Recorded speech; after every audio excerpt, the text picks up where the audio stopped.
Bonjour et bienvenue dans cette vidéo. Acheter un bien immobilier, tout le monde sait à peu près comment faire. Faire un investissement immobilier rentable et donc réussir son investissement immobilier est bien différent et beaucoup de choses sont encore méconnues. Voici une petite sélection des secrets d'un investissement immobilier réussi. Avant de commencer, assurez-vous de vous abonner à la chaîne YouTube et d'activer les notifications pour ne manquer aucune nouvelle vidéo. Vous pouvez également télécharger gratuitement le guide Immeubles de rapport, comment et pourquoi investir. Numéro 1. Choisissez des biens rentables. Le choix des biens immobiliers lors d'un investissement est primordial. Un investissement réussi vous donnera de la confiance pour poursuivre les investissements et vous crédibilisera vis-à-vis de tiers comme la banque. Pour qu'un bien soit rentable, il doit vous rapporter plus que ce qu'il ne vous coûte. En d'autres termes, vous devez tous les mois dégager ce que l'on appelle un cash flow positif ou une trésorerie positive.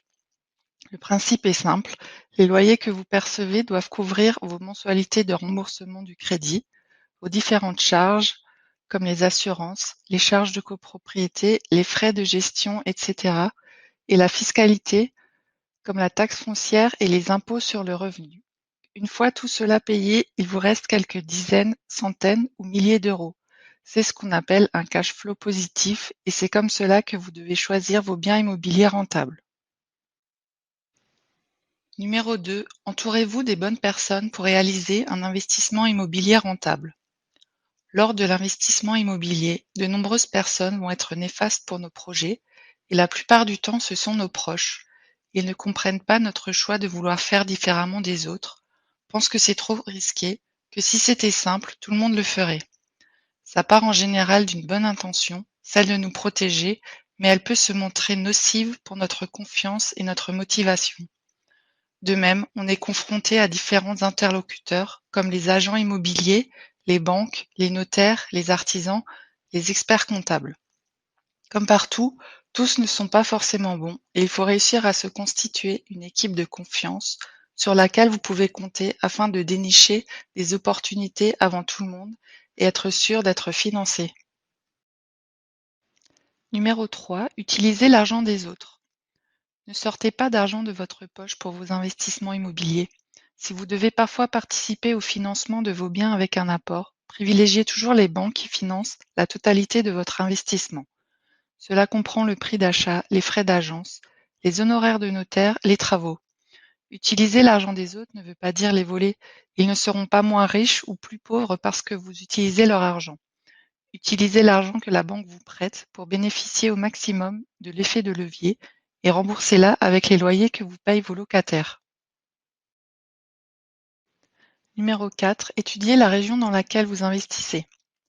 Le marché de l'immobilier est différent d'une région à une autre, d'une ville à une autre et parfois même d'un quartier à un autre.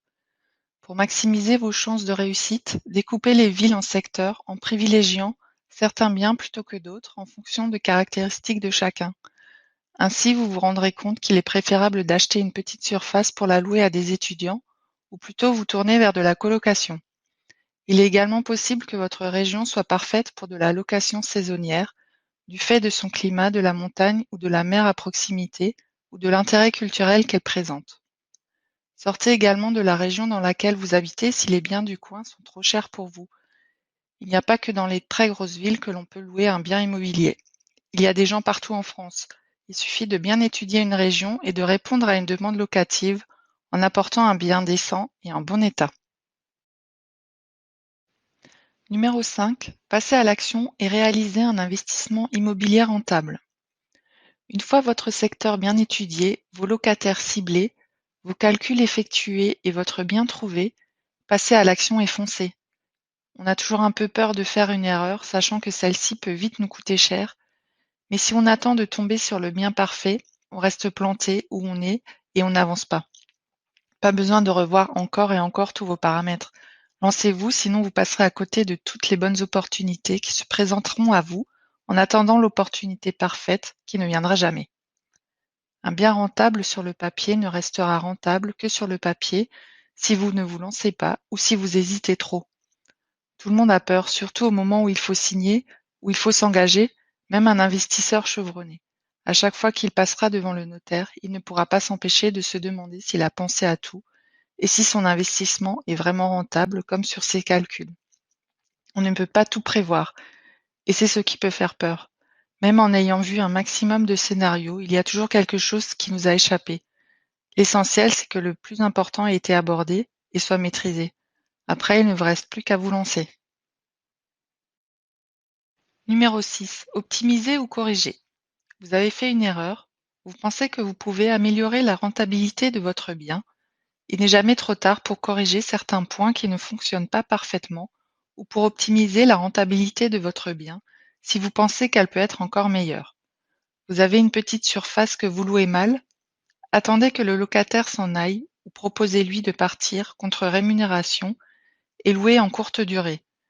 Vous avez une grande surface louée à une famille nombreuse? Pareil. Attendez qu'elle parte ou passez à la colocation si le secteur le permet, ou engagez des travaux pour diviser cette grande surface en plusieurs plus petites. Vous payez trop d'impôts? Engagez des travaux de rénovation pour avoir du déficit foncier à déduire de vos revenus, ou passez à la location meublée. Merci d'avoir suivi cette vidéo jusqu'au bout. Si elle vous a plu, n'hésitez pas à la commenter, à apporter votre point de vue et à la partager sur les réseaux sociaux. N'oubliez pas de télécharger votre guide gratuit, Immeuble de rapport, comment et pourquoi investir. À bientôt!